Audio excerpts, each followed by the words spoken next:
এটা কথা উল্লেখ কৰিব লাগিব যে যোৱা 24 ডিচেম্বৰৰ পৰা খানাপাৰা পশু চিকিৎসা মহাবিদ্যালয় খেলপথাৰ প্ৰাংগণত অনুষ্ঠিত হৈছে অসম গ্ৰন্থমেলা।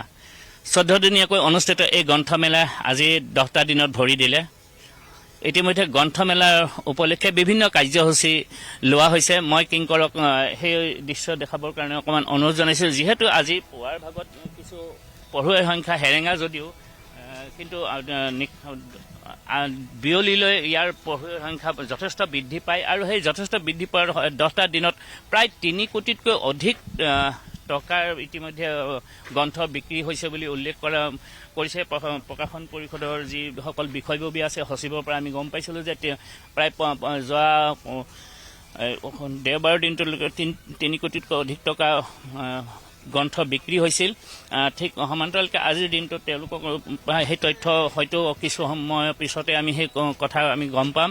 যিহেতু ইয়াত 14 দিনীয়াকৈ অনুষ্ঠিত কৰা হৈছে অসম গ্ৰন্থমেলা আৰু অসম গ্ৰন্থমেলাত ইয়াত বিভিন্ন ধৰণৰ কাৰ্যসূচী অসম প্ৰকাশন পৰিষদ আৰু সদৌ অসম পুথি প্ৰকাশক আৰু বিক্ৰেতা সংস্থাৰ সহযোগত যি গ্ৰন্থমেলা অনুষ্ঠিত কৰা হৈছে সেই গ্ৰন্থমেলাই আজি 10টা দিনত ভৰি দিছে আৰু ইয়াত ইতিমধ্যে বিভিন্ন কাৰ্যসূচী হাতত ৰখা হয়। স্কুলীয়া বিদ্যালয় মহাবিদ্যালয়ৰ যিসকল ছাত্ৰ ছাত্ৰী আছে তেওঁলোকৰ মাজত বিভিন্ন ধৰণৰ বক্তৃতা প্ৰতিযোগিতা, কবিতা, অন্যান্য প্ৰতিযোগিতা আদি অনুষ্ঠিত কৰা হৈছে। তাক সমান্তৰালকৈ সাংস্কৃতিক কাৰ্যসূচীও অটুট ৰাখিছে আৰু মই সেই দৃশ্য কিংকৰে দেখুৱাই আছে এই গ্ৰন্থমেলা বিপণীসমূহ। যিহেতু 135খনকৈ বিপণী এই গ্ৰন্থমেলাত তেওঁলোকে নিজৰ নিজৰ গ্ৰন্থসমূহ বিক্ৰীৰ বাবে উলিয়াই দিছে। ইয়াত নিতৌ প্ৰায় বহু কিতাপ অৰ্ধশতাধিক কিতাপ এই বৰ্ষৰ ইয়াতে উন্মোচন কৰা হৈছে আৰু ইয়াত বিশেষকৈ ঠাই পাইছে জুবিন গাৰ্গৰ কিতাপে। বিপণীত জুবিন গাৰ্গৰ যিহেতু জুবিন ক্ষেত্ৰত যেনেকৈ জুবিনময় হৈ পৰিছে বা অসম যেনেকৈ জুবিন প্ৰেম হৈ পৰিছে, ঠিক সমান্তৰালকৈ এই কিতাপৰ বিপণীসমূহতো কেৱল জুবিনময়, কেৱল সমন্বয় প্ৰতীক জুবিন গাৰ্গ। ইয়াত বহুতো গ্ৰন্থ ইয়াত প্ৰকাশ পাইছে। এখন মোৰ হাতত আছে মায়াবিনীৰ ৰাতিৰ বুকুত, দেৱজিৎ ভূঞাই লিখা।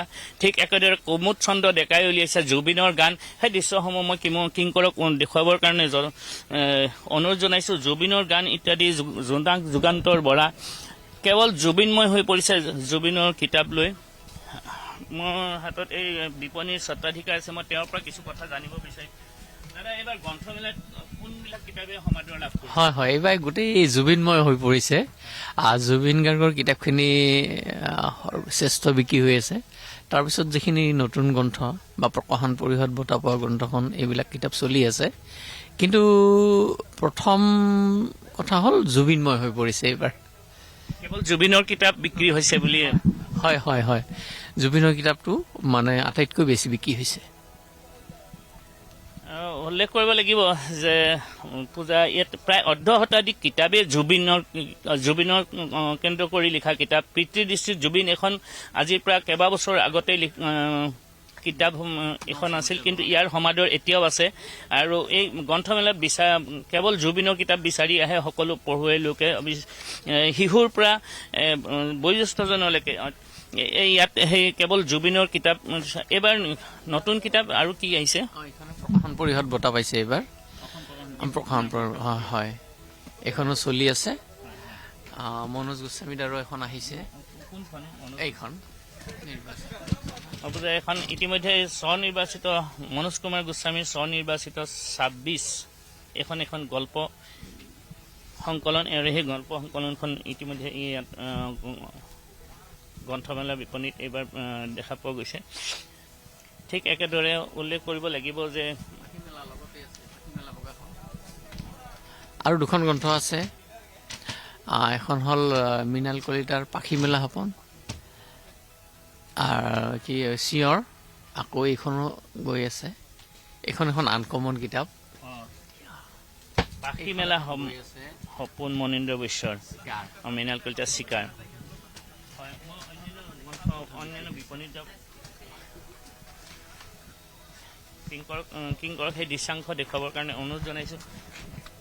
যিহেতু গ্ৰন্থমেলাত ইয়াত ইতিমধ্যে 10টা দিন অতিক্ৰম কৰিলে 10টা দিনত পঢ়ুৱৈৰ যথেষ্ট সংখ্যক বৃদ্ধি পাইছে আৰু পূৰ্বে যি চৰ্চা আছিল যে 40 ঊৰ্ধৰহে ঊৰ্ধৰ লোকহে এই গ্ৰন্থমেলাত ভিৰ কৰে কিন্তু তাৰ সম্পূৰ্ণ বিপৰীত ছবি আমি এই কেইদিন দেখা পোৱা গৈছিলে যে যিহেতু শিশুৰ পৰা প্ৰায় শিশুসকলেও বা কৈশোৰসকলেও যিসকল শিক্ষাৰ্থী আছে তেওঁলোকে এই কিতাপসমূহ গ্ৰন্থ ক্ৰয় কৰি দেখিবলৈ পোৱা গৈছিল যিহেতু ইয়াত প্ৰকাশন পৰিষদৰ উদ্যোগত যিহেতু শিশুৰ মনস্তাত্ত্বিক বিষয় আৰু বৌদ্ধিক বিকাশৰ বিষয়টোক অলপ গুৰুত্ব আৰোপ কৰি ইয়াত বিভিন্ন ধৰণৰ বিষয় ইয়াত আলোচনা কৰা হৈছে আজিৰ দিনটোত এই যি জুবিন গাৰ্গ ঘূৰণি প্ৰেক্ষাগৃহ আছে এই জুবিন গাৰ্গ ঘূৰণি প্ৰেক্ষাগৃহটো ইয়াত সাহিত্য চৰ্চা বিয়লি 2:30 বজাৰ পৰা সেই সাহিত্য চৰ্চা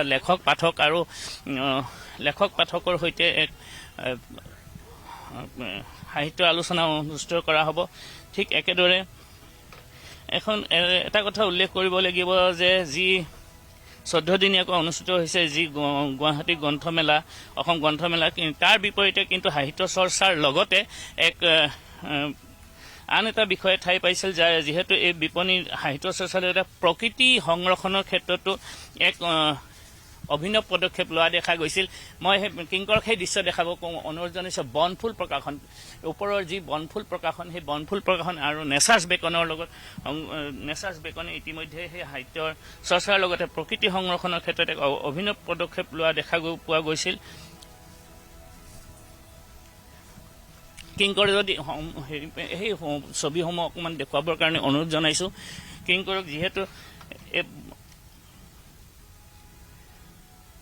বনফুল প্ৰকাশন আৰু নেচাৰ্ছ বেকনৰ সহযোগত প্ৰকৃতিৰ যি সাহিত্যৰ প্ৰসাৰ আৰু সজাগতাৰ বিভিন্ন শিল্প বিশেষকৈ বনৰীয়া চৰাইসমূহৰ স্থিৰ চিত্ৰ তুলি ধৰা হৈছে এই গ্ৰন্থমেলাৰ বিপণীত অৰ্থাৎ বনফুলৰ যি নেচাৰ্ছ বেকন আৰু বনফুল গ্ৰন্থ তেওঁলোকৰ একত্ৰিতভাৱে এই গ্ৰন্থ বিপণীত দেখিবলৈ পোৱা গৈছে যে বনৰীয়া চৰাইসমূহ কিদৰে প্ৰকৃতি সাহিত্য চৰ্চা কৰিব পাৰি স্থিৰ চিত্ৰ তুলি ধৰাইছে আৰু এই কথা উল্লেখ কৰিব পাৰি যে ৰাজ্যৰ শিক্ষামন্ত্ৰী ডক্টৰ ৰণোজ পেগুৰ এই প্ৰকৃতি সংৰক্ষণত বিশেষকৈ বনৰীয়া চৰাইসমূহ চিনাকি কৰাই দিয়াৰ লগতে সংৰক্ষণৰ ওপৰতো গুৰুত্ব আৰোপ কৰিছে কিংকৰে দেখাই থকা এই প্ৰতিটো চৰাই মন্ত্ৰী ৰণোজ পেগুৰ লেন্সত আবদ্ধ হয় পূজা ৰবুল ৰহমান আপোনাৰ পৰা সামগ্ৰিক পৰিৱেশ আমি দেখিবলৈ পাইছোঁ এই মুহূৰ্তত আন এটা বিষয় জানিব বিচাৰোঁ গ্ৰন্থমেলাত সেই গ্ৰন্থ বিপণীৰ স্বত্বাধিকাৰীৰ পৰা আপুনি জানিবলৈ চেষ্টা কৰক জুবিন গাৰ্গৰ যিহেতুকে বহু গ্ৰন্থ উলিওৱা হৈছে বহু লিখকে এই গ্ৰন্থসমূহ উলিয়াইছে সেইসমূহ গ্ৰন্থৰ ভিতৰত কোনখন গ্ৰন্থই বেছি গ্ৰাহকৰ ওচৰত সমাদৰ লাভ কৰিবলৈ সক্ষম হৈছে আৰু লগতে আজিৰ দিনটোত গ্ৰন্থমেলাৰ কিমান নম্বৰ দিন জানিব বিচাৰিম আপোনাৰ জৰিয়তে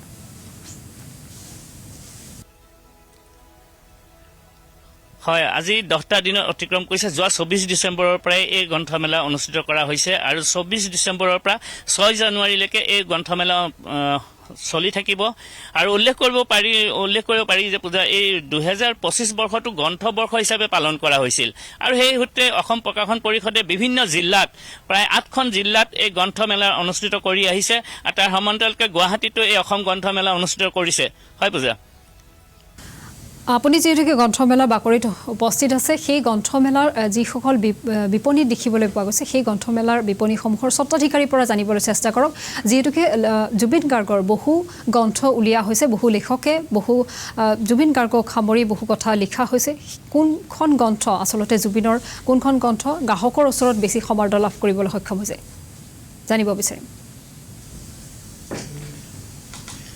হয় পূজা এই কথা মই কিংকৰক সেই দৃশ্যাংশ দেখুৱাবৰ কাৰণে অনুৰোধ জনাম যিহেতু বিক্ৰেতাৰ পৰা আমি কিছু কথা জানিবলৈ চেষ্টা কৰিম জুবিনৰ উল্লেখ কৰিব লাগিব যে জুবিন গাৰ্গৰ প্ৰায় 18 শতাধিক এইবাৰ নতুন কিতাপ গ্ৰন্থমেলা বিপণীত দেখিবলৈ পোৱা গৈছে জুবিনৰ যিকোনো মায়াবিনী গীতৰ পৰা আদি কৰি জুবিনৰ বিভিন্ন ধৰণৰ কিতাপ ইয়াত সন্নিৱিষ্ট কিতাপ ল'ব আহিছে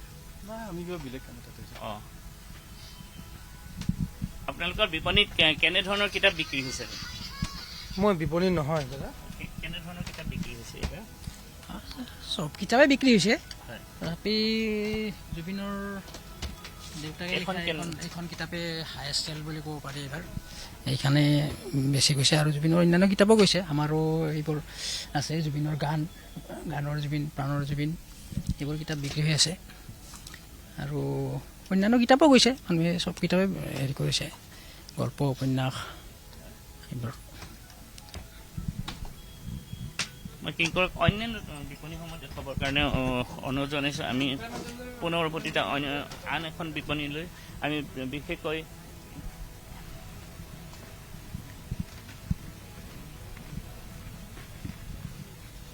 যিহেতু এতিয়া পঢ়ুৱৈৰ সংখ্যা যথেষ্ট কম আৰু কিছু সময়ৰ পিছতে বিয়লি ভাগত ইয়াৰ পঢ়ুৱৈৰ সংখ্যা বৃদ্ধি পোৱা দেখা পোৱা পৰিলক্ষিত হ'ব যিহেতু আপোনাক ধন্যবাদ জ্ঞাপন কৰিছোঁ সামগ্ৰিক পৰিৱেশ দেখুওৱাৰ বাবে